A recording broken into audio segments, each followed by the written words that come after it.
Muy buenos días, tengan todos ustedes y sean ustedes muy bienvenidos en esta nueva mañana de hoy, jueves 17 de diciembre del año 2020, a este espacio titulado Bajo la sombra del Omnipotente, donde seguiremos con nuestro estudio sistemático del Evangelio de Juan.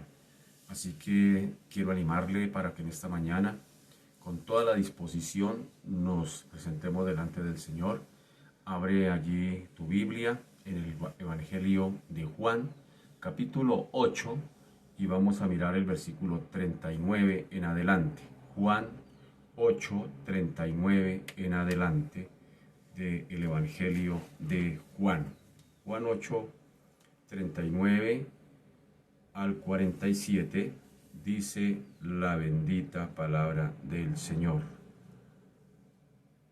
Dice: respondieron y le dijeron: nuestro padre es Abraham. Jesús les dijo: si fueseis hijos de Abraham, las obras de Abraham haríais. Pero ahora procuráis matarme a mí, porque os he hablado la verdad, la cual he oído de Dios. No hizo esto Abraham. Vosotros hacéis las obras de vuestro padre. Entonces le dijeron: nosotros no somos nacidos de fornicación. Un padre tenemos, que es Dios. Jesús entonces les dijo: si vuestro padre fuese Dios, ciertamente me amaríais, porque yo de Dios he salido y he venido, pues no he venido de mí mismo, sino que Él me envió. Juan 8:43. ¿Por qué no entendéis mi lenguaje? Porque no podéis escuchar mi palabra. Vosotros sois de vuestro padre el diablo, y los deseos de vuestro padre queréis hacer. Él ha sido homicida desde el principio, y no ha permanecido en la verdad, porque no hay verdad en él. Cuando habla mentira, de suyo habla, porque es mentiroso y padre de mentira. Y a mí, porque digo la verdad, no me creéis. Verso 46 del capítulo 8 de Juan. ¿Quién de vosotros me redarguye de pecado? Pues si digo la verdad, ¿por qué vosotros no me creéis? El que es de Dios, las palabras de Dios oye. Por esto no las oís vosotros, porque no sois de Dios. Ahora miremos Juan 8, versículo 48. Respondieron entonces los judíos y le dijeron: ¿no decimos bien nosotros que tú eres samaritano y que tienes demonio? Respondió Jesús: yo no tengo demonio, antes honro a mi Padre, y vosotros me deshonráis. Juan 8:50. Pero yo no busco mi gloria, hay quien la busca y juzga. De cierto os digo, que el que guarda mi palabra nunca verá muerte. Entonces los judíos le dijeron: ahora conocemos que tienes demonio. Abraham murió y los profetas, y tú dices: el que guarda mi palabra nunca sufrirá muerte. Juan 8:53. ¿Eres tú acaso mayor que nuestro padre Abraham, el cual murió? Y los profetas murieron. ¿Quién te haces a ti mismo? Respondió Jesús: si yo me glorifico a mí mismo, mi gloria nada es. Mi Padre es el que me glorifica, el que vosotros decís que es vuestro Dios, pero vosotros no le conocéis, mas yo le conozco. Y si dijere que no le conozco, sería mentiroso como vosotros, pero le conozco y guardo su palabra. Juan 8, versículo 56. Abraham vuestro padre se gozó de que había de venir mi día, y lo vio, y se gozó. Entonces le dijeron los judíos: ¿aún no tienes 50 años y has visto a Abraham? Jesús les dijo: de cierto os digo, antes que Abraham fuese, yo soy. Y en el capítulo 8, versículo 59, dice que entonces tomaron piedras para arrojárselas, pero Jesús se escondió y salió del templo, y atravesando por en medio de ellos, se fue. Juan 8, versículo 39 hasta el 59 de nuestro estudio sistemático del Evangelio de Juan. Sea usted muy bienvenido en esta mañana a este bonito y fascinante estudio del Evangelio de Juan. Bien, pues ya recordemos un momentico que el Señor le está hablando a un grupo de personas que habían supuestamente creído en Él.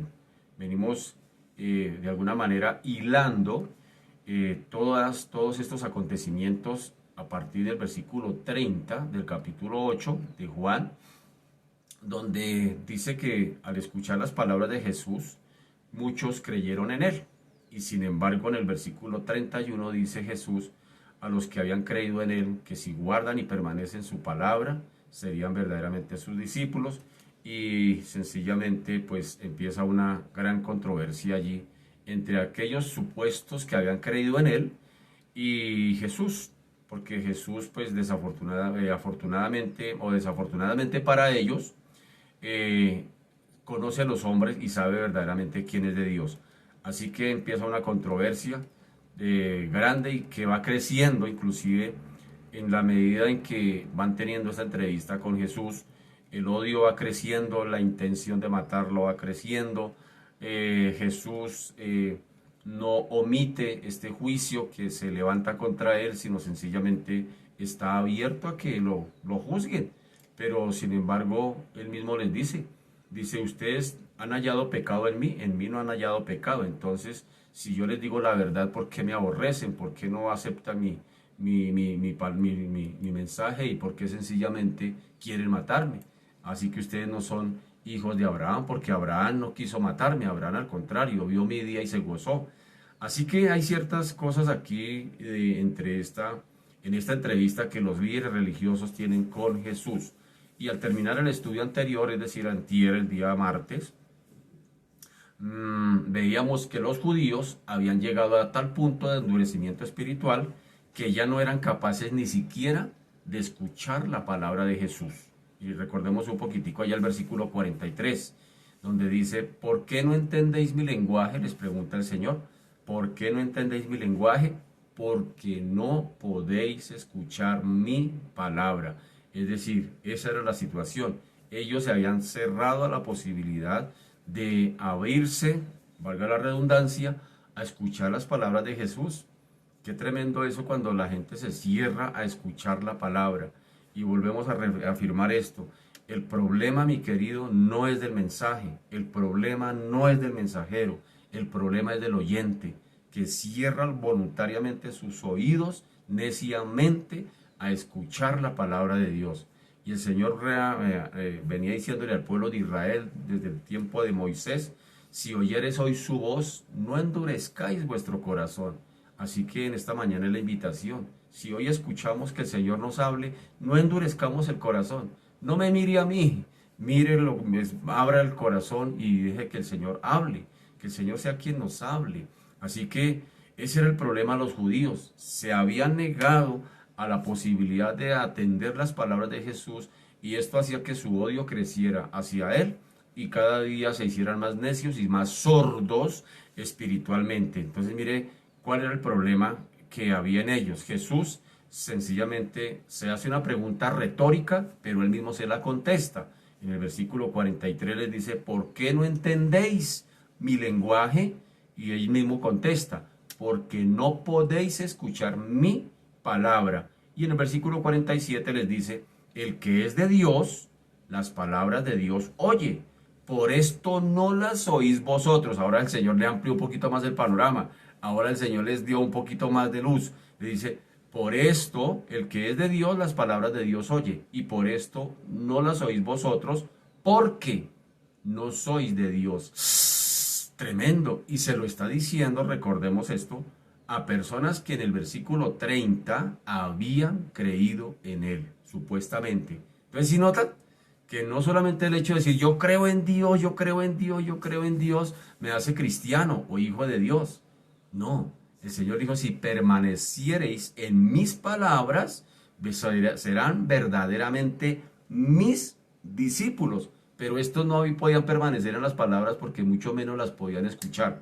¿Por qué? Porque voluntariamente, sencillamente, se habían negado a la posibilidad de escuchar a Jesús, lo que Él les traía, el mensaje que les traía del cielo, el mensaje que como Mesías traía, el mensaje que traía directamente de Dios, y sin embargo, esto hizo que ellos no pudieran entender nada de lo que Jesús les decía. Así que es grave, grave cerrar los oídos cuando sencillamente el Señor nos quiere hablar. Es grave, tremendo, porque definitivamente a veces puede suceder de que si no es la palabra que nos agrada, pues entonces cerramos los oídos y el Señor ahí no puede hacer nada, ahí no puede ministrar, ahí no puede transformar, ahí no puede hacer cambios en nuestras vidas si nos cerramos a la posibilidad de que el Señor nos hable.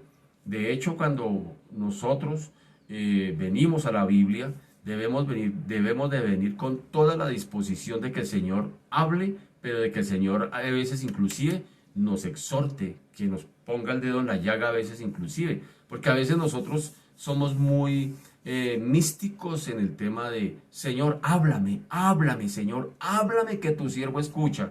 Pero cuando el Señor empieza a apretar un poquito clavijas, no nos gusta. Cuando el Señor nos empieza a poner el dedo en la llaga, no nos gusta, nos disgustamos. Y empezamos inclusive a tildar al mensajero. Y que empezamos a decir, pero es que ese hermano, ese pastor, ¿cómo va a regañarme? No, no, no, es el Señor. Mire que le tengo una noticia.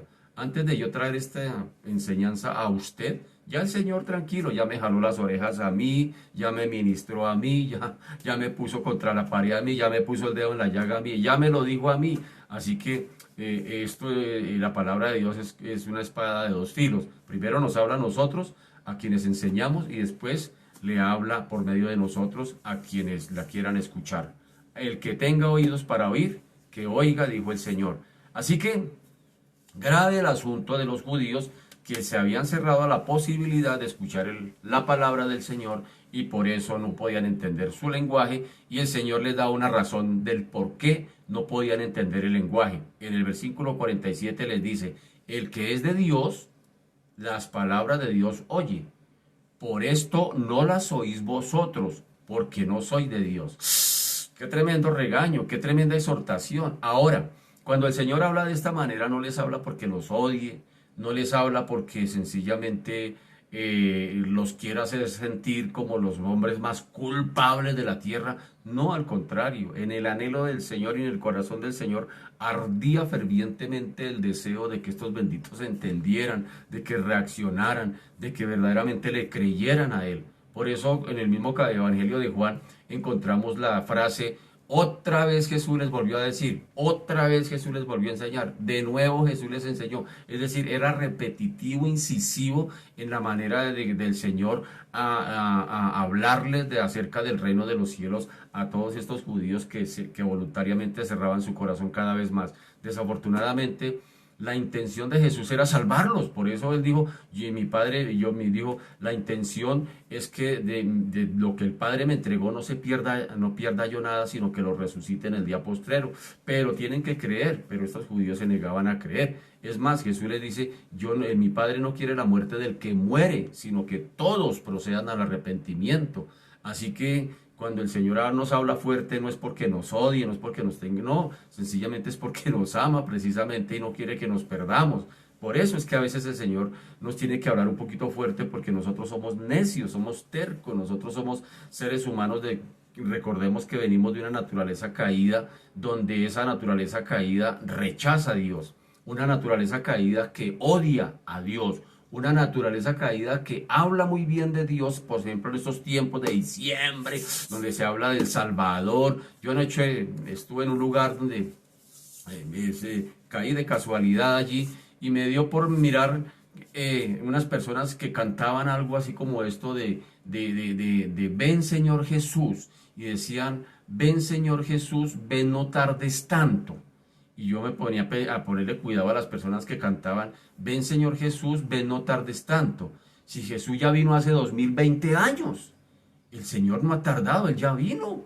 Él ya vino hace 2020 años. Y entonces la gente, ven, ven, ven, ven Señor Jesús, no tardes tanto, no tardes tanto, no tardes tanto, Jesús, ven, ven. Eso cantaban. Y yo me ponía a ponerles cuidado y dije, pero el Señor ya vino hace 2020 años. El problema no es de Jesús, Él ya vino a salvar. El problema es de la humanidad que cierra su corazón neciamente y cierra su corazón a tener un compromiso moral y espiritual realmente delante del Señor. El problema no es del Señor. Entonces, si nota, el problema es del Señor. Entonces el Señor tiene que a veces hablar fuerte, claro, con claridad. Y esto el corazón que está endurecido. Y esto para la naturaleza carnal suena duro. Entonces no resiste esas palabras. Y por eso el Señor tiene que decir, el que tiene oídos para oír, pues que oiga. Pues que oiga, es decir, el que quiera oír el mensaje de salvación, pues que lo oiga, pero tiene que estar dispuesto a que a veces yo les ponga el dedo en la llaga, nos dice el Señor Jesús. Cada vez que venimos a su palabra, debemos venir con esa disposición de que el Señor sencillamente pues nos hable. Así no nos parezca, así a veces no nos guste, así a veces como que nos haga sentir incómodos, pero recordando siempre que si Él nos habla de esa manera es porque nos ama. Dice, el padre al hijo que ama, lo disciplina, dice en Hebreos. Porque si se os deja sin disciplina, entonces no sois hijos, sino abortivos. Dice por allá en Hebreos capítulo 12. Ahí se la dejo para que la lea. Así que bueno, avancemos. Así que esto era grave, la situación de que estos judíos definitivamente no querían escuchar las palabras del Señor. Porque ahora les iba a decir, el que guarda mi palabra, lo que viene enseguida, a renglón seguido, el Señor les iba a decir otra cosa. El que guarda su palabra no vería muerte. Juan 8:51 dice, de cierto os digo, el que guarda mi palabra nunca verá muerte. Y el Señor quería salvar a estos judíos. El Señor quería sacarlos de esa condición de primero de esclavitud, como lo dice anteriormente, y los quería sacar de esa condición de condenación eterna. Por eso Jesús cuando sube al monte de los Olivetes, allá donde lanza ese sermón profético, apocalíptico prácticamente, en el capítulo 24, 25 de Mateo, cuando el Señor está allí, antes de eso llora sobre Jerusalén y dice, oh Jerusalén, quise juntarte como la gallina junta los polluelos y no quisiste. Y llora sobre Jerusalén porque ya la próxima vez que Jesús asistiría a Jerusalén sería para tomar la cruz y morir en ella. Ya se había acabado toda oportunidad de salvación. Así que hoy no dejes escapar la oportunidad. Todos los días, cada vez que abrimos nuestros ojos, es una oportunidad nueva que el Señor nos da para que nos volvamos a Él. No la dejemos escapar. No dejemos escapar la oportunidad que el Señor nos da día tras día. Y si el Señor te está hablando fuerte, si te sientes conmovido por lo que el Señor te dice, dale gloria a Dios. Dale gloria a Dios por eso. Dale gloria a Dios por eso, porque sencillamente a veces necesitamos que el Señor nos acuda un poquito.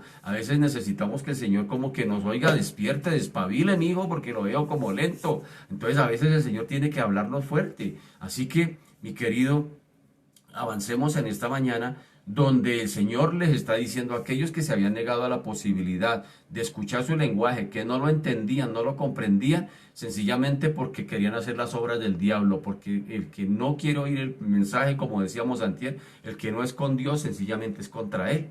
No hay término medio. Y esto era grave para ellos porque el Señor más adelante les tiene que decir, de cierto os digo, que el que guarda mi palabra no verá muerte. Mire qué peligro tan tremendo cuando nos cerramos a la posibilidad de escuchar la palabra del Señor. Así que esta fue una de las más grandes promesas que Jesús nos hizo y que tendremos ocasión de considerar en lo que sigue en los versículos siguientes. Tendremos que mirar lo que el Señor quiso enseñar allí a estos judíos y también a cada uno de nosotros en esta mañana. Pero, desafortunadamente, los judíos seguían cuestionando todo lo que el Señor les decía. Ya hemos leído en esta mañana algunos versículos del capítulo 8, los versículos finales, y vemos cómo los judíos siguen cuestionando y ya no dudaban en menospreciar abiertamente al Señor, e inclusive sacan ahora los peores insultos que podría haber en aquella época, llegando finalmente a intentar apedrearle, como dice en el versículo 51, que quiero que lo volvamos a leer, el último versículo, el versículo 50 9, perdón, dice, tomaron entonces piedras para arrojárselas, pero Jesús se escondió y salió del templo y atravesando por medio de ellos se fue. Note cómo el versículo 30 y 31 dice que había una gente que había creído en él. Y ahora ¿qué dice? Al final del capítulo, dice que aquellos que habían creído en él, que supuestamente habían creído en él en el versículo 30, ahora llegaron al colmo de tomar piedras para arrojárselas a Jesús. No es que habían creído en él, no supuestamente es que habían creído en él en el versículo 30. Entonces si nota, en el fondo de todo este problema, pues estaba el hecho de que ellos no aceptaban la identidad divina de Jesús. Jesús había dicho, yo y mi Padre somos uno. El Padre trabaja, mi Padre trabaja, yo trabajo. Yo no hago nada por mi propia cuenta. Y esto para los judíos era insoportable. Esto retumbaba en los oídos de los judíos. Ellos no querían escuchar eso. ¿Cómo así que ese es un atrevimiento? Eso es un atrevimiento de que Jesús se ponga a decir que Él también es Hijo de Dios o que es Dios mismo encarnado. Así que ellos no la podían aceptar. Ellos veían a Jesús como un simple hombre, como un hombre inferior inclusive a los mismos patriarcas y profetas. Y nota que aquí lo está diciendo, a los mismos patriarcas y profetas que habían venido inclusive antes que él. Y por lo tanto, cuando Jesús hacía ciertas afirmaciones acerca de Dios, que solo Dios podía hacer, entonces les parecía que era un blasfemo y que era un loco engreído y que merecía ser castigado. Tenga en cuenta la palabra loco y ahorita se lo voy a explicar por qué. Así que mira lo que dice el versículo 48.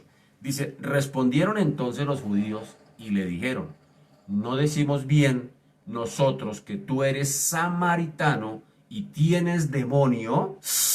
Oiga, en el pasaje anterior Jesús había dicho a aquellos judíos que en sentido espiritual no eran hijos de Abraham ni de Dios. El Señor les había abiertamente puesto en la condición que ellos se encontraban, sino que su verdadero padre era definitivamente el diablo. Es decir, Jesús abiertamente les dijo de quién verdaderamente eran hijos. Así que esto les había herido profundamente. Estaban heridos en su orgullo y reaccionaron en cólera contra el Señor. No podían permitir que Él no reconociera los especiales privilegios que ellos tenían por ser descendientes de Abraham. Ellos creían poseer algunos privilegios por ser descendientes de Abraham en cuanto al linaje físico, pero en cuanto al linaje espiritual, el Señor les deja claramente la posibilidad de verles y demostrarles que espiritualmente eran hijos de su padre, el diablo. El Señor se lo hace ver con claridad porque el Señor les dice, si fueran hijos de Abraham, si fueran descendientes de Abraham, entonces ¿por qué procuran matarme? Y las obras más bien de Abraham harías. Así que el Señor fue claro con ellos, pero los argumentos del Señor y los argumentos que el Señor les dio acá, nadie los podría controvertir. Era incontrovertible lo que el Señor les decía, por eso el odio hacia él crecía, porque definitivamente el Señor cada vez los iba prácticamente arrinconando más, por decirlo de alguna manera. Así que sus oponentes habían quedado prácticamente reducidos pues al silencio. Ellos no pudieron refutarle nada. Y más bien, a partir de aquí, abandonaron el campo de la discusión, dejaron de discutir más bien con Jesús para intentar más bien desprestigiarlo con insultos, a fin de hacer crecer o creer a los que estaban alrededor, a todos los demás, que él no era digno de crédito, que era prácticamente un blasfemo, que era un loco y que era un mentiroso. Eso es lo que quieren hacer los judíos. Ellos, en lugar de seguir discutiendo con Jesús, ahora lo que quieren hacer es desprestigiarlo. Qué tremendo, ¿no?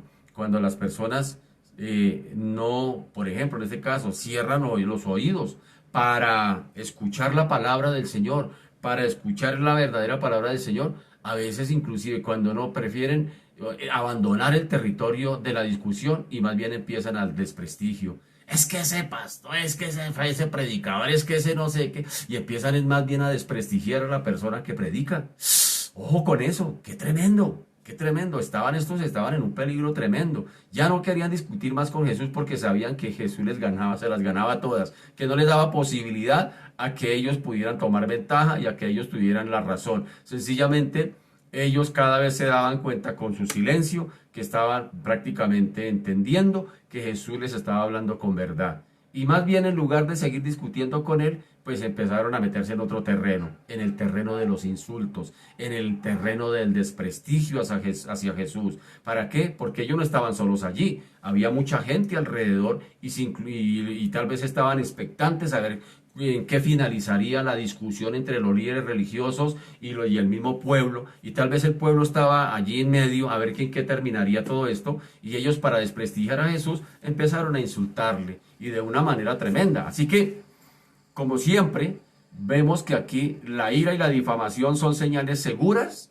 de una derrota en el terreno de la razón. Cuando la gente ya ve que no puede razonar, cuando la gente ve que definitivamente la verdad les duele, inmediatamente empiezan a entrar en el terreno de la violencia, inmediatamente empiezan a entrar en el terreno de la difamación, inmediatamente empiezan a entrar en otro terreno del descrédito, a desacreditar a aquellas personas que les hablan. Ya como ven que el mensaje no lo pueden resistir, entonces pues hay que desquitarse de alguien, y en este caso pues toca desquitarse del mensajero. ¿Cuántas veces uno se ve gente que habla mal de las personas que predican la palabra, porque no les gusta la palabra? Entonces empiezan a desprestigiar, empiezan a hablar mal, empiezan a poner, a traer situaciones para sencillamente hacerlos indignos de crédito, para que no les crean. Entonces eso hace cuando la gente cierra la posibilidad a escuchar el mensaje del Señor. Hay que ser abiertos, hermano. Por eso hemos dicho que cuando venimos a la Biblia hay que venir con 4A, con un espíritu de arrepentimiento, porque el Señor muy seguramente va a poner el dedo en la llaga y va a tocar mirar a ver qué pecado tengo que renunciar. Con un espíritu atento, es decir, ¿qué me va a decir el Señor hoy? ¿Qué cosas me va a enseñar el Señor? Atento a lo que me va a decir, pero con un espíritu abierto, es decir, ¿qué cosas tengo que redireccionar? ¿Qué cosas tengo que desaprender de lo que tal vez yo sé que pienso que es así, tengo que desaprenderlas? Una de las cosas que uno tiene que desaprender es la religiosidad, porque a veces nos encerramos en un espíritu de religiosidad donde no admitimos que el Señor nos hable, y como el Señor nos confronta, entonces inmediatamente hablamos contra el mensajero, y es lo que a veces sucede, pero también con un espíritu aplicativo. Entonces, un espíritu de arrepentimiento, un espíritu atento, un espíritu abierto y un espíritu aplicativo. Apúntelas ahí, cada vez que venga su Biblia, aplíquelas. Aplique esa norma, un espíritu de arrepentimiento. Venga a ver qué pecado tengo que cambiar, quitar a la luz de esta palabra que estoy leyendo, que estoy estudiando.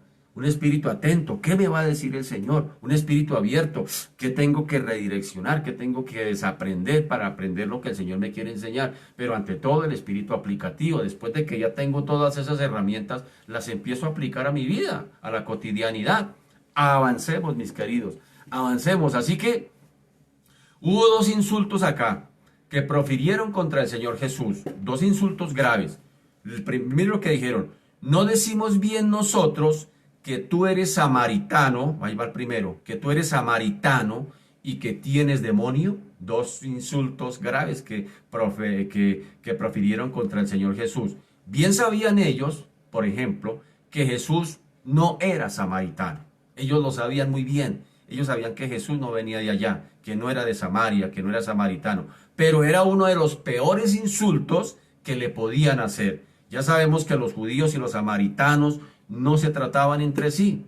Ya en algún momento explicamos cuáles eran las razones. Miremos un poquitico allí el relato de Jesús con la samaritana, por ejemplo, en el capítulo 4, dice: la samaritana le dijo: ¿cómo tú, siendo judío, me pides a mí de beber, que soy mujer samaritana? Porque judíos y samaritanos no se tratan entre sí. Pero la mujer le deja muy claro al Señor que ella es mujer, porque para los samaritanos era indigno que una mujer estuviera hablando con un hombre, y mucho menos judío. Entonces la mujer le hace esa claridad al Señor: ¿cómo tú, siendo judío, me pides a mí de beber, que soy mujer? Por un lado, porque los judíos no podían hablar con las mujeres samaritanas, y fuera de eso soy samaritana. Entonces mire que el texto nos dice claramente, dice: ¿por qué? Porque judíos y samaritanos no se podían ver. Es decir, cuando los asirios por allá 700 años más o menos antes de Cristo, los asirios vinieron y se llevaron a Israel del norte, a ese reino dividido, a Israel del norte, se lo llevaron cautivo. El rey de los asirios, sencillamente de Asiria mandó gente para que poblara a Israel. Y esa gente que venía de Asiria, pues venía con su paganismo, con su idolatría, con sus costumbres paganas, y empezaron a hacer una mezcolanza entre el culto a Jehová y entre el culto a los asirios, es decir, entre el culto pagano. Era una mezcolanza toda tremenda allí. Entonces, eso despertó odio dentro del pueblo judío. Cuando llegan del cautiverio, unos 100 años más o menos después, más o menos 170 años después del otro cautiverio, el cautiverio de Babilonia. Cuando a ese cautiverio de Babilonia llega Zorobabel, llega Esdras, llega Nehemías a la reconstrucción del templo, de los muros, de la vida religiosa del pueblo, pues hubo unos enemigos allí. Y adivine quiénes eran esos enemigos. Pues nada más y nada menos que esos samaritanos que habían venido de por allá de Asiria, esa mezcolanza que había allí, eran los que prácticamente se levantaban, por ejemplo, contra Nehemías, a burlarse cuando estaba levantando los muros y todo este tema. Eran los primeros opositores. Y fuera de eso querían ayudar a levantar el templo, pero los judíos no le permitieron. Entonces, los mismos samaritanos crearon su propio templo por allá en el monte Gerizim, su propia adoración. Por eso las palabras de la mujer samaritana: a nosotros nos enseñaron a adorar en este monte y a ustedes en Jerusalén. Es decir, porque ellos tenían su propio lugar de adoración. Esto hizo que ya llevaran varios siglos allí, sencillamente en esta condición de odio y de rencilla entre judíos y samaritanos. Entonces, un judío, decirle a alguien que era samaritano, era un insulto atroz, era un insulto grave. Y por eso estos judíos le están diciendo a Jesús: ¿no decimos bien nosotros que tú eres samaritano? Ese es un insulto para él. Y que tienes demonio. Así que esos judíos no podían ver, para ellos, los samaritanos realmente no eran verdaderos judíos. Por lo que acabo de explicar, era una mezcolanza que había allí entre paganismo y el culto al Señor. Entonces era una mezcolanza que ellos habían hecho allí, puesto que históricamente pues habían rechazado, habían mezclado y se habían mezclado, como dije hace un momento, con otras naciones, con sus costumbres, con sus cultos, con su idolatría, con su paganismo, y por eso era el odio creciente de esa mezcolanza de los judíos hacia los samaritanos. Porque los samaritanos era eso, era una mezcolanza entre judíos y asirios prácticamente, y con otras naciones paganas vecinas que habían venido a contaminar el culto a Jehová, el culto religioso, el culto de que el Señor les había enseñado a lo largo de la historia a través de, por ejemplo, de Moisés. Así que cerremos ese paréntesis ahí.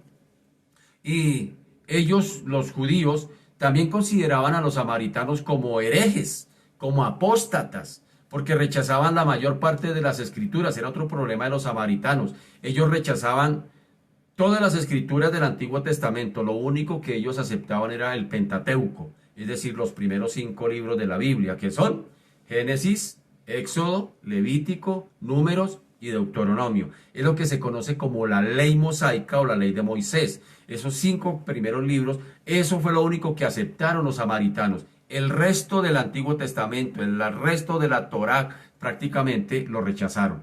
Rechazaron los profetas, rechazaron los poéticos, rechazaron todo aquello, y con lo único que ellos se casaron fue precisamente con el Pentateuco. Entonces, mire, por eso Jesús, cuando le dice a las samaritanas, le dice: nosotros adoramos lo que sabemos, ustedes adoran lo que no saben. ¿De dónde viene esa frase del Señor? Sencillamente porque ellos habían rechazado la mayoría del Antiguo Testamento y solamente se habían casado con los primeros 5 libros del Pentateuco. Así que esa era otra razón por la cual los judíos odiaban también a los samaritanos. Ahora, otra razón por la cual los odiaban: porque rechazaban el culto en el templo de Jerusalén. Los samaritanos habían creado su propio templo en el monte Gerizim, y allá era donde ellos iban a adorar. Y no adoraban en Jerusalén, sino adoraban en su propio templo. Así que para ellos, para los judíos, un samaritano era poco más, inclusive, que un pagano. Y así veían también a Jesús. Ese es el problema. veían a Jesús de igual manera, en igual condición, pero ellos a conciencia sabían que Jesús no era samaritano. Era un insulto sencillamente lo que estaban profiriendo contra el Señor. Pero por si esto fuera poco, también le acusaron de estar endemoniado. No solamente le habían dicho que era un samaritano, sino ahora le habían dicho que estaba endemoniado. Y esto significaba, recuerda que le dije hace un momentico que tuviera en cuenta la palabra loco. Esto significaba mucho más que estar loco. Es decir, asociaban la locura con el estar endemoniado. Qué tremendo eso, qué tremendo eso. Querían decir que hablaba y actuaba bajo la influencia del diablo. Es lo que le están queriendo decir a Jesús, y que estaba poseído por un espíritu inmundo. Le están diciendo al Señor, le están diciendo, no decimos bien nosotros que tú eres samaritano y que tienes demonio. Qué tremendo insulto para el Señor, qué tremendo eso, ¿ah? Qué tremendo hasta dónde había llegado. Y supuestamente habían creído en Jesús. Recordemos el versículo 30. Supuestamente habían creído en Jesús. ¿Qué nos dice eso a nosotros? ¿Qué nos dirá eso a nosotros, mis queridos? El martes hablábamos que el odio hacia Jesús no fue propiamente de las regiones extranjeras o vecinas de Jerusalén. El odio hacia Jesús fue de su propio pueblo, de los mismos que él había venido a salvar. Dijo, por eso Juan 1:11 dice, a lo suyo vino y los suyos no lo recibieron. ¡Qué tremendo! El Señor dijo, los peores enemigos están en su casa.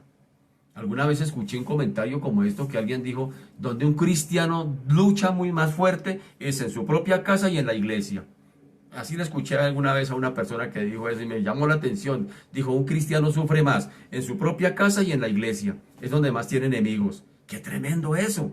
¡Qué tremendo eso! Mire que no es extraño, porque para Jesús los propios judíos, su pueblo, sus paisanos, los que corrían su misma sangre, ellos inclusive le dicen, está endemoniado, y fuera de eso le insultan que es samaritano. ¡Qué tremendo eso! O sea, le están diciendo que está loco. Pero esto se pone más bueno, porque esta acusación no era nueva.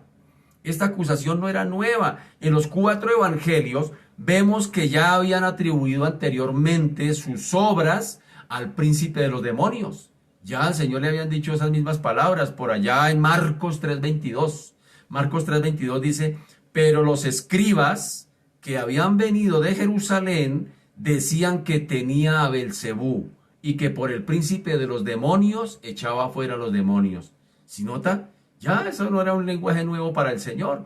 Ya que le hubieran dicho que tiene demonios, ella lo había escuchado varias veces. Aún, óigame bien, aún los suyos, aún sus hermanos en sangre, aún su misma mamá María. Mire lo que dijo por allá en Marcos 3:21. Cuando lo oyeron los suyos, es decir, sus hermanos y María, su mamá, cuando lo oyeron los suyos, vinieron para prenderle, porque decían, está fuera de sí. ¿Qué quiere decir? Está loco. Y los judíos asociaban la locura con el estar endemoniado. Ahí la mamita, la misma mamita de Jesús, prácticamente también lo insultó. Qué tremendo qué tremendo acá. Esto a mí me da risa, la verdad, de ver cómo su misma familia, sus mismos hermanos, aquí en el versículo 3, capítulo 3 y versículo 21 de Marcos, nos lo dice con claridad. Cuando lo oyeron los suyos, vinieron para prenderle, porque decían, está fuera de sí, está loco. Es decir, y asociaban eso con la condición de estar endemoniado. Así que el Señor aquí señaló que este era un pecado muy, pero muy grave, y lo definió inclusive como blasfemia contra el Espíritu Santo, y lo dijo que no tenía perdón. ¿Se acuerdan? Dijo la blasfemia contra el Espíritu Santo. Decir que Jesús tiene demonio es una blasfemia, y la blasfemia contra el Espíritu Santo definitivamente no tiene perdón. Lo dijo allá en el mismo capítulo 3 de Marcos, en Marcos 3:28. Mire cómo dijo el Señor: de cierto os digo que todos los pecados serán perdonados a los hijos de los hombres, y las blasfemias cualquiera que sean, pero cualquiera que blasfeme contra el Espíritu Santo no tiene jamás perdón, sino que es reo de juicio eterno, porque ellos habían dicho, tiene espíritu inmundo. La blasfemia contra el Espíritu Santo, hermano querido, es cerrar definitivamente. ¿Por qué dice que no tiene perdón? No porque no lo quiera perdonar, sino porque el pecador se cierra voluntariamente, como en el caso de estos judíos, a la posibilidad de recibir el mensaje y de rechazar al mensajero, y definitivamente es como decir algo de esta manera: cerrar la posibilidad a escuchar el mensaje de salvación, botar la llave al fondo del mar y ya no queda nada más que hacer. Ya el Espíritu Santo no se va a meter allí. Eso tiene que ver con la justicia de Dios. Recordemos que Dios es un Dios justo y que hizo al hombre moralmente libre, libre albedrío, para que tome sus propias decisiones. Dios no se va a meter jamás a decidir por el hombre. Jamás. El Señor no va a forzar a nadie a que crean en Él. En su libre albedrío, en esa capacidad que Dios nos dio de ser moralmente libres, inclusive lo he repetido varias veces y hoy lo voy a volver a repetir, permítame, Dios en su justicia le dio la capacidad al hombre inclusive de rechazarlo a Él. Dios no está obligando a nadie a que le siga. Dios no está obligando a nadie a que le busque. Sencillamente la invitación está abierta para todo aquel que en Él crea. ¿Sí nota? Ese para todo aquel que en Él crea de Juan, sencillamente es una invitación abierta, pero no es una coacción a que le sigan. De igual manera, el Señor dijo por allá que quien se quisiera ser discípulo de Él, dijo: si alguno quiere venir en pos de mí, entonces da la condición al que quiera: niéguese a sí mismo y tome su cruz y sígame. Qué tremendo eso, que el Señor definitivamente pone el panorama abierto, donde definitivamente el que se niega la posibilidad, el que blasfema contra el Espíritu Santo, porque inclusive el Espíritu Santo es quien convence al pecador de pecado, de justicia y de juicio. Quien se cierra a la posibilidad de escucharlo, sencillamente se está voluntariamente cerrando a la posibilidad de ser salvo. Era lo que le estaba pasando a los judíos. No dice al final del capítulo 8 que definitivamente, por más que Jesús intentó hacer que estos reaccionaran y entendieran, finalmente lo que hicieron fue tomar piedras para apedrearlo y Jesús tuvo que salir de allí. Qué tremendo cuando nos cerramos a la posibilidad de que el Señor nos hable. Seamos abiertos, que el Señor nos hable, y que si pone el dedo en la llaga, amén. Gloria a Dios por eso, porque eso quiere decir que me ama y que le intereso. Porque si no fuera así, entonces sería un abortivo, como dice por allá en Hebreos. Avancemos.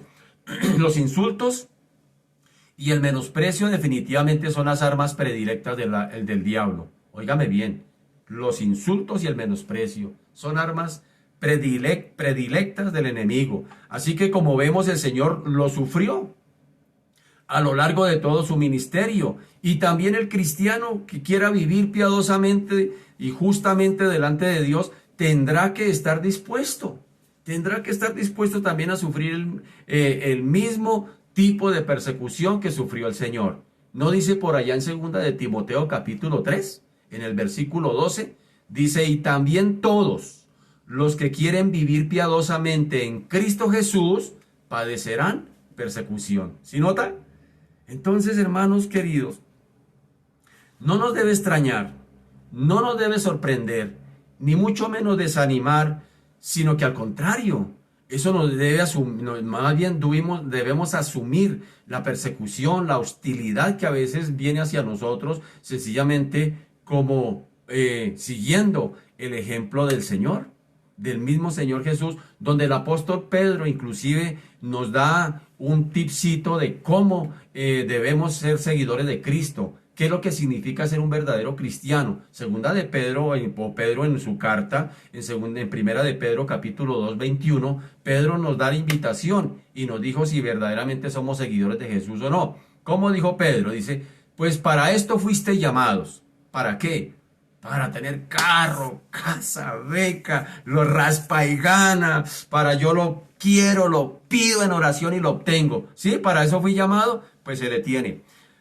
Para esto fuiste llamados, porque también Cristo padeció por nosotros, dejándonos ejemplo, para que sigáis sus pisadas, el cual no hizo pecado, ni se halló engaño en su boca, quien cuando le maldecían, óigalo, cuando le maldecían, no respondía con maldición. Cuando padecía, no amenazaba, sino encomendaba la causa al que juzga justamente.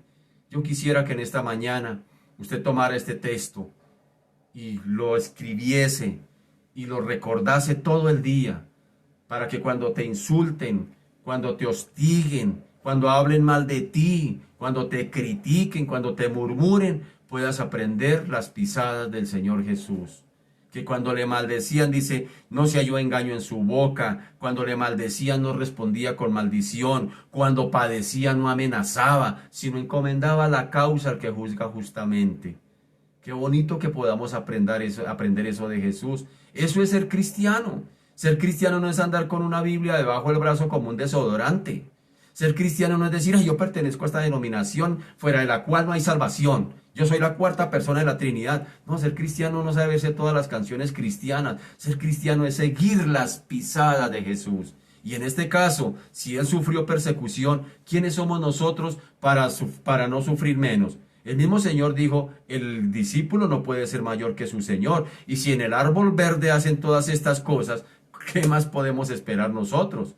A veces nosotros como que nos quejamos, a veces nosotros como que reclamamos, a veces nosotros como que nos desanimamos cuando empezamos a sentir la hostilidad, no solamente de personas, sino la hostilidad también aún de las situaciones, que a veces vienen situaciones en las que uno dice, oiga, pero yo parece que cuando me metí a ser cristiano parece que hubiera firmado un documento donde dijera, a partir de ahora, prepárese a sufrir. Pareciera, pero mire, es que miremos al Señor Jesús. El Señor Jesús no vino aquí a la tierra a pasarla bueno. Yo no veo. Algunas veces leí un libro que me pareció una herejía, ¿verdad? Que el Señor aquí vino mejor a ponerse las mejores sandalias, que la mejor túnica, que tuvo lo mejor, si él no ni siquiera tenía donde recostar la cabeza, como le dijo a un discípulo. A un discípulo le dijo algo así, yo quiero seguirte, Señor. Y el Señor le dijo, bueno, pues las zorras tienen guaridas y las aves de los cielos nidos, pero el Hijo del Hombre no tiene donde caerse muerto. Si me quiere seguir, pues hágale, mijo.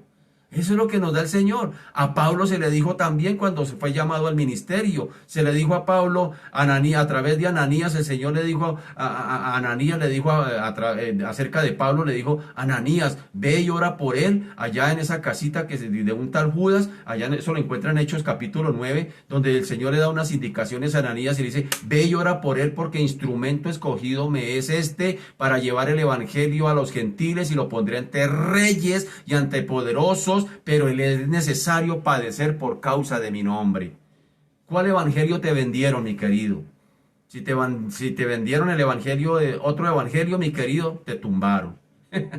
El evangelio de la Biblia es el evangelio de la cruz, es el evangelio que estamos invitados a seguir y que si estamos dispuestos a seguirlo, hermano, no esperemos otra cosa que padecimiento y sufrimiento, mi hermano. El Señor mismo dijo, en el mundo tendréis aflicción, pero confiad porque yo he vencido. Muchas son las aflicciones del justo, pero de todas ellas lo librará el Señor, hermano. ¿Qué evangelio le vendieron? Es la pregunta que deberíamos hacernos en esta mañana. ¿El evangelio de la Biblia, el verdadero evangelio o otra clase de evangelio? Yo no conozco otro evangelio, con todo respeto lo digo en esta mañana. El evangelio que nos anima a padecer, a sufrir. Ya cuando estemos en el cielo, donde por allá en Apocalipsis 4 dice, ya no habrá llanto, ya no habrá dolor, ya no habrá muerte, ya toda lágrima será secada. Pero mientras estemos aquí, el Señor dijo, en el mundo tendréis aflicción. Yo quisiera hablarte de otra manera, mi amado. Yo quisiera aquí decir, reprendo el espíritu de hambre. No, mi hermano, aquí nos toca padecer. Aquí también, como yo a veces le he dicho a varias personas, aquí también a nosotros nos da gripa, también nos botan del trabajo y también nos morimos, hermano. Así de sencillo es, pero avancemos. Dice el versículo 49, respondió Jesús, yo no tengo demonio, antes honro a mi Padre y vosotros me deshonráis. Mire que el Señor se empezó a defender o empezó a poner en relieve esta área. Yo no tengo demonio, antes honro a mi Padre y vosotros me deshonráis. Es curioso que el Señor no se defendió de la acusación por ser samaritano. De esa acusación de ser samaritano Él no se defendió. Notemos que Él no se defiende de esa. Sencillamente Él dice, se defiende de la segunda. Dice, yo no tengo demonio, antes honro a mi Padre y vosotros me deshonráis. En realidad, pues esto no era necesario de presentar defensa, por el hecho de que se le acusaba de ser samaritano, no era necesario presentar defensa en esa área, porque ellos mismos, como dije antes, ellos mismos sabían que Jesús no era samaritano. Ellos mismos lo sabían, que eso era una mentira. Así que algunas cosas es mejor a veces ignorarlas.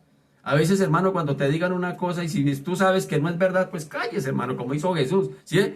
Ya acabamos de leer Pedro que el Señor dijo que Jesús le insultaban y él callaba. Digo, esto no tiene necesidad de forzarme aquí, gastar energías aquí discutiendo este tema. Sé que es mentira, sé que no es verdad, entonces ¿por qué me voy a poner a pelear? Pues déjelo así y déjelo la causa al que juzga justamente. En este caso Jesús le está dejando esta causa al que juzga justamente cuando se le acusa de que él es samaritano, porque él sabe que no es verdad y los mismos judíos acusadores saben también que eso no es verdad. Así que sencillamente el Señor omite esa parte, pero en la segunda sí hay que hacer un relieve, cuando Él dice, yo no tengo demonio, antes honro a mi Padre y vosotros me deshonráis. Pero quizá recordemos por qué tal vez el Señor no sencillamente prestó defensa o puso defensa hacia la acusación de ser samaritano.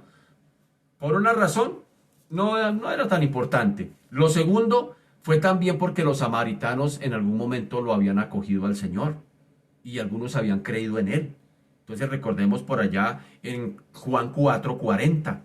Mire lo que dice Juan 4:40. Después de que la mujer samaritana fue y les predicó. Dice, entonces vinieron los samaritanos a él. Oigan eso.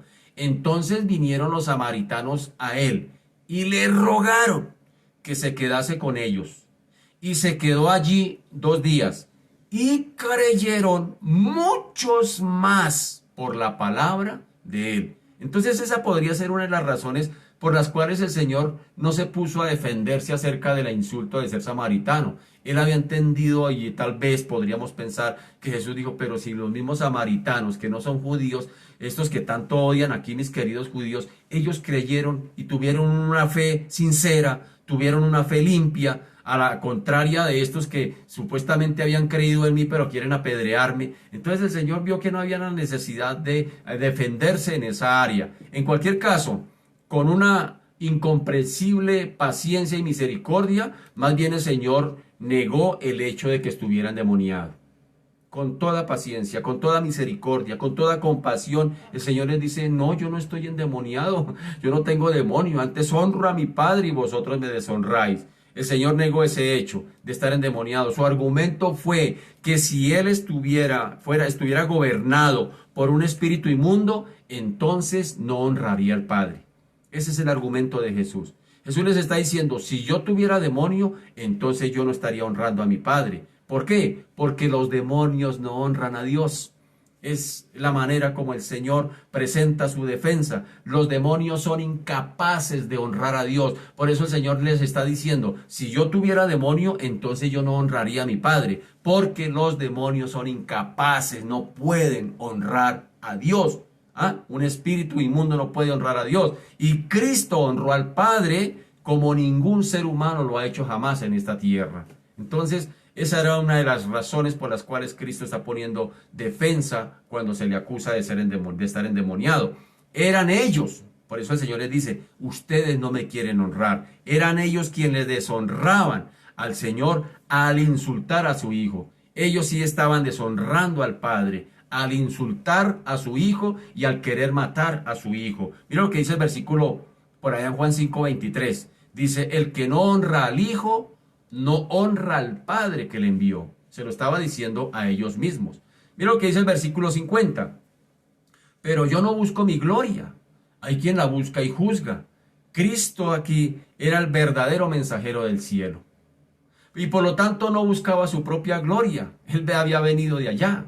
Él había venido del cielo, sino más bien no buscaba su propia gloria, sino que más bien la de aquel que le había enviado.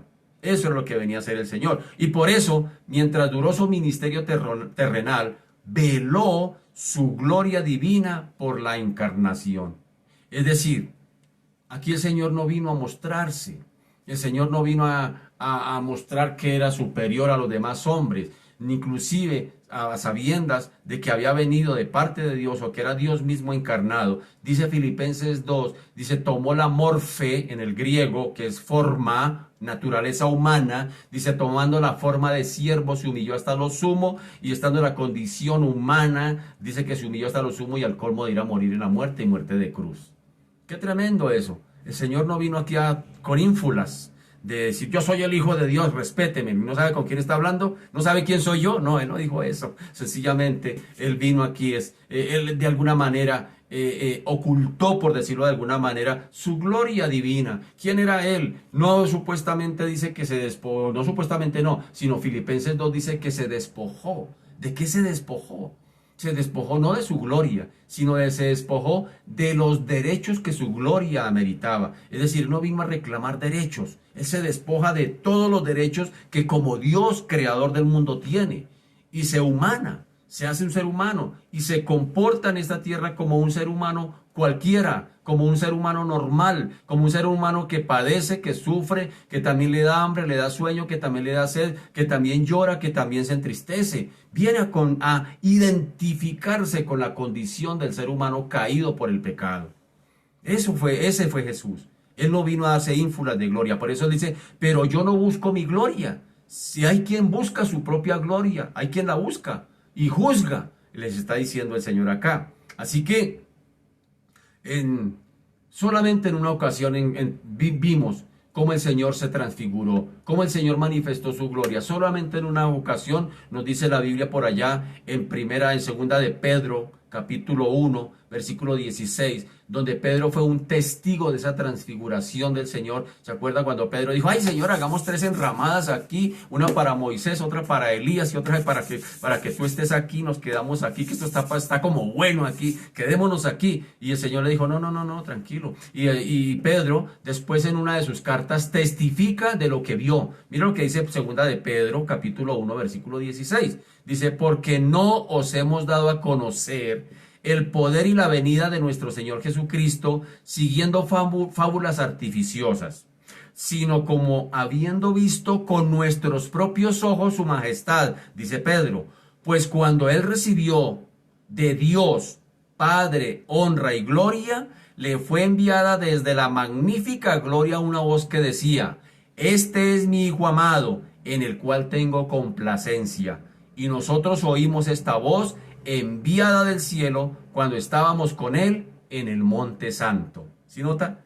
Pedro está dando aquí, es la única lugar donde se nos habla de que el Señor haya manifestado su gloria de una manera evidente, pero fue un caso excepcional. Fue un caso excepcional sin que a lo largo de todo su ministerio se percibiera en él la más pequeña sombra de ambición personal. El Señor, como dije hace un momento, no vino aquí con ínfulas de ser hijo de Dios, no vino con ínfulas. Y cuando le está diciendo a los judíos, yo soy hijo de Dios, no era porque se estuviera dando ínfulas, sino sencillamente era para que ellos pudieran entender y comprender que había llegado el Mesías que ellos tanto tiempo atrás estaban esperando, que había sido el cumplimiento de las promesas, que había sido el cumplimiento de los sacrificios, que había sido el cumplimiento del tabernáculo, que había sido el cumplimiento de la ley misma, que había sido el cumplimiento de todas las fiestas, inclusive en la que ellos se encuentran, que es la de los tabernáculos. Es lo que el Señor les está queriendo decir cuando les dice, yo soy el enviado, yo soy el Mesías que ustedes están esperando. No era porque tuviera ínfulas y quisiera buscarse su propia gloria, no, era sencillamente para mostrarles que el tiempo había llegado, lo que tanto hablaban las escrituras de ese Mesías que vendría a través de Isaías. Y sin embargo lo vieron, a lo suyo vino y lo suyo no lo recibieron. Estaba ahí, lo tenían ahí a 2 metros y sin embargo tomaron piedras para apedrearlo. Qué tremendo eso cuando nos hacemos sordos a lo que el Señor nos quiere decir. Qué tremendo. Así que el Señor aquí, su pasión suprema, verdadera, era la de glorificar a su Padre. Esa era su intención. Incluso cuando más tarde, inclusive él pidió ser glorificado. Por allá era sencillamente con la finalidad de que el Padre recibiera gloria. Por allá en Juan 17:1, mire como dice Juan 17:1, dice, estas cosas habló Jesús. Y levantando los ojos al cielo dijo, Padre, la hora ha llegado. glorifica a tu hijo para que también tu hijo te glorifique a ti. Aquí pareciera aparentemente un reclamo de parte de Jesús. Aquí pareciera que Jesús le estuviera diciendo al Señor, porque aquí está pocas horas antes de ir a morir, aquí pareciera que el Señor le hubiera dicho, bueno, papá, ya te he glorificado, ahora deme la parte que me corresponde. No, no, no, no, no, no, no, no. Aquí el Señor es claro en el texto, está diciendo, glorifica a tu hijo para que tu hijo te glorifique a ti. ¿Saben una de las cosas? Que el Señor aquí, mientras estuvo en la tierra, anheló fervientemente siempre glorificar al Padre. Pero una vez que asciende y está a la diestra del Padre, Él anhela seguirlo glorificando. El Hijo anhela seguir glorificando al Padre mientras está a su diestra. Y sabe cómo lo quiere glorificar. ¿Sabe cuál es el anhelo de Jesús para glorificar a su Padre allá a su diestra? A través de su iglesia. Oiga, a través de su iglesia, a través de usted, a través de mí. El Señor anhela seguir glorificando a su Padre a través de su pueblo, a través de su iglesia aquí en la tierra. Por eso cuando usted obedece al Señor, cuando usted sirve al Señor, cuando usted le agrada al Señor, está glorificando al Padre, digámoslo de esta manera, está trayendo alegría al corazón de Jesús, porque con tu obediencia estás glorificando al Padre. ¡Qué tremendo eso trae alegría a Jesús! ¡Qué tremendo eso! ¿Ah? Nuestra comunidad cristiana, este año pusimos un cartel muy hermoso en el templo y dijimos, este año es el año de la obediencia incondicional. Espero que ya cuando estamos a menos de 15 días de cerrar este 2020, hayamos hecho la tarea.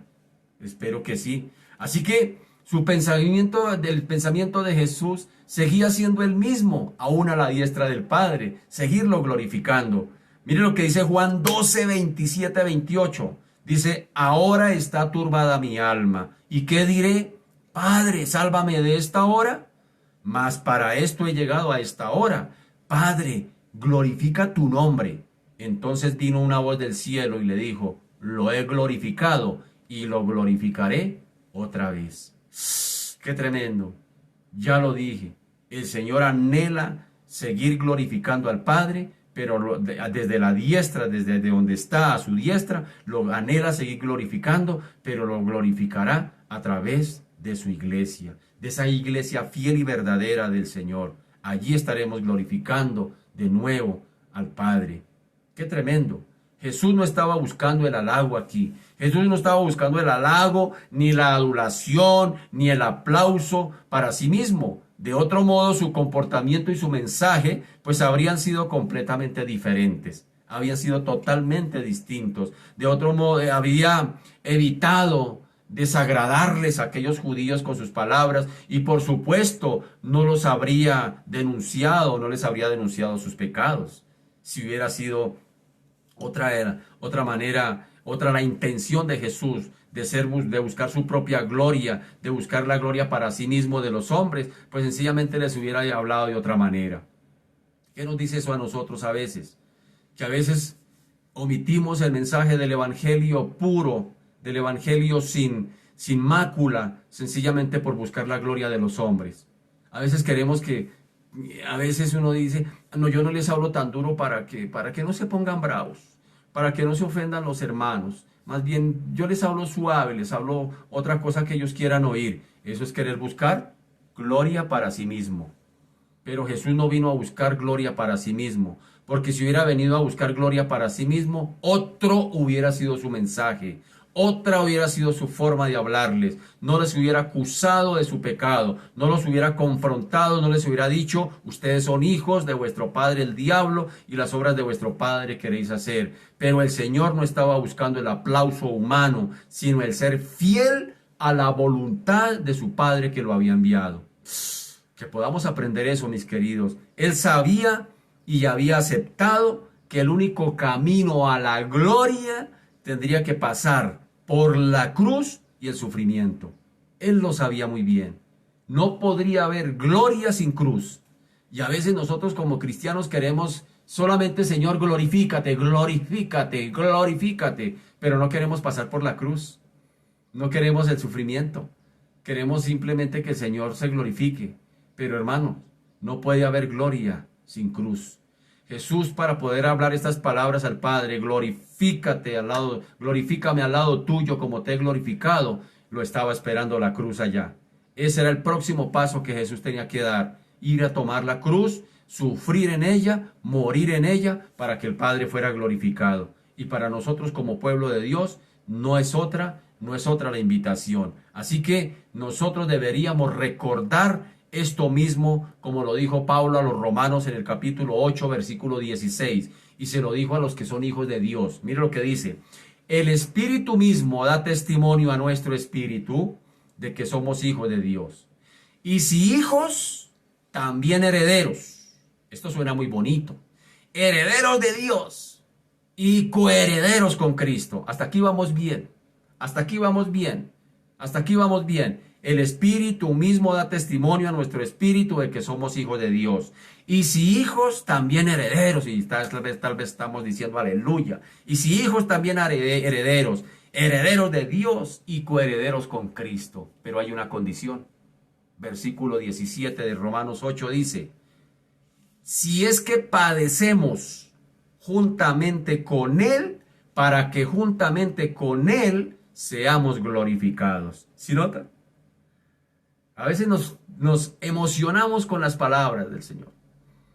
A veces decimos: soy hijo de Dios, soy heredero y coheredero con Cristo, aleluya. Pero hay un condicionado. Dice: si es que padecemos juntamente con Él, para que juntamente con Él seamos glorificados. Romanos 8, 16, 17, ahí se lo dejo de tarea, mi querido, para que lo medite. Se nos ha acabado el tiempo por hoy, mis queridos, así que espero que esta palabra esté transformando, esté atravesando nuestras vidas y que podamos reflexionar en ella durante todo este día y podamos mirar qué cosas tenemos que redireccionar. Recuerde que hoy es jueves 17 de diciembre. Esta noche lo espero a las 7 de la noche, donde tendremos otro estudio sistemático de otro libro muy hermoso y precioso, que es el libro de Apocalipsis. Así que esta noche a las 7 lo espero, no se lo pierdan, mi querido. Que tenga un buen día, que mi Dios lo bendiga, la gracia, la misericordia del Señor esté sobre sus vidas. Un abracito para todos, muy buen día. Dios los bendiga.